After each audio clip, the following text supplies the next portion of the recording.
Good morning, class 9th student. Today, 13 August 2020, on Thursday, online class Kshitij text book काव्यखंड portion lesson number 11 सवैया title written by Raskhan.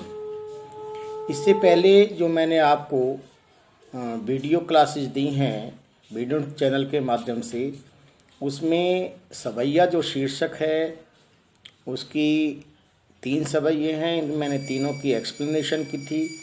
Explain के साथ साथ passage number जो 1 था, सवैया नंबर 1 और सवैया नंबर 3, इनकी एक्सप्लेन के साथ साथ मैंने आपको पैसेज के क्वेश्चन आंसर भी दिए थे।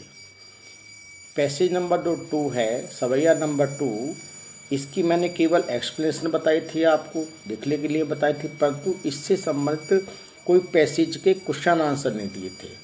आज मैं पैसेज नंबर 2 सवैया जो या लोकटी और कांवरिया से लेकर के कुंजन ऊपर बारू, इसके पैसेज के क्वेश्चन आंसर दे रहा हूँ, उन्हें एक्सप्लेन भी कर रहा हूँ। आपको फेयर नोटबुक पर ये नोट करने हैं। एक्सप्लेनेशन मैंने इससे पहले आपको बता दी है। क्वेश्चन नंबर 1 इस पैसेज का ये है, या कह सकते हैं आप। क्वेश्चन नंबर कवि किस पर तीनों लोग न्यौछावर करने को तैयार है। क्वेश्चन नंबर 6 है, नंद की गाय चराने के लिए कवि कौन कौन सा सुख त्यागना चाहता है। और क्वेश्चन नंबर 6 है, कवि क्या देखने की इच्छा प्रकट करता है और क्यों। तो इसके लिए क्वेश्चन नंबर जो का आंसर है, कवि किस पर तीनों लोग न्यौछावर करने को तैयार है, इसका आंसर ये है कि कवि रसखान जी कृष्ण की जो लाठी है और कृष्ण का जो कंबल है, अर्थात जो वो ग्वाल वालों के रूप में जिस समय नंद बाबा की गैयां चराने के लिए जाते हैं, वो जो उनका मनोहर वेशभूषा है, उस वेशभूषा पर तीनों लोगों का अर्थात समस्त धन वैभव को न्यौछावर करने के लिए तैयार है, समर्पित होने के लिए तैयार है। उसे केवल वो मनोहर रूप के दर्शन चाहिए ग्वाल वाले के रूप में कृष्ण के। इसके लिए वो सब कुछ करने के लिए तैयार है, समस्त वैभव त्यागने के लिए तैयार है।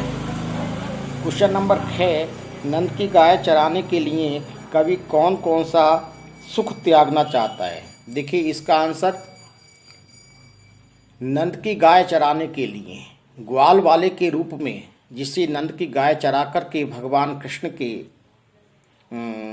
दर्शन करने का लाभ प्राप्त हो सके उसे जीवन में, इसलिए वो नंद बाबा की गाय चराना चाहता है।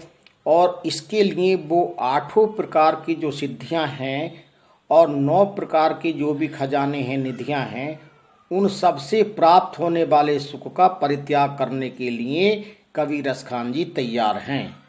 इसके बाद क्वेश्चन है, कवि क्या देखने की इच्छा प्रकट करता है और क्यों। इसका आंसर, कवि ने पैसेज के अंदर ब्रजभूमि के वनों को, ब्रजभूमि के बागों को, ब्रजभूमि के तालाबों को देखने की इच्छा प्रकट की है। क्यों की है, इसका मुख्य कारण है क्योंकि चाहे वो ब्रजभूमि के वन हों, बाग हों या तालाब हों, उनसे भगवान श्री कृष्ण का सीधा संबंध रहा है, अटूट संबंध रहा है। इसलिए ये भी कहा जाता है ना कि ब्रजभूमि के कण कण में भगवान कृष्ण का वास है। आज भी ये माना जाता है। इसलिए उनसे संबंध स्थापित करने की बात कवि रसखान जी ने की है, जिनसे कृष्ण का अटूट संबंध रहा है, चाहे वो ब्रजभूमि के वन हो, चाहे वो बाग हो, चाहे वो तालाब हो। तो इस प्रकार से ये पैसेज के क्वेश्चन आंसर कंप्लीट हो जाते हैं। आज के होमवर्क में आपको केवल यही होमवर्क करना है। इसके बाद आगे की बात फ्राइडे में और सैटरडे में हो सकता है कि मैं इस टाइटल को ही कंप्लीट कर दूं। इन्हीं शब्दों के साथ मैं अपनी वाणी को विराम देता हूं। जय हिंद, जय भारत।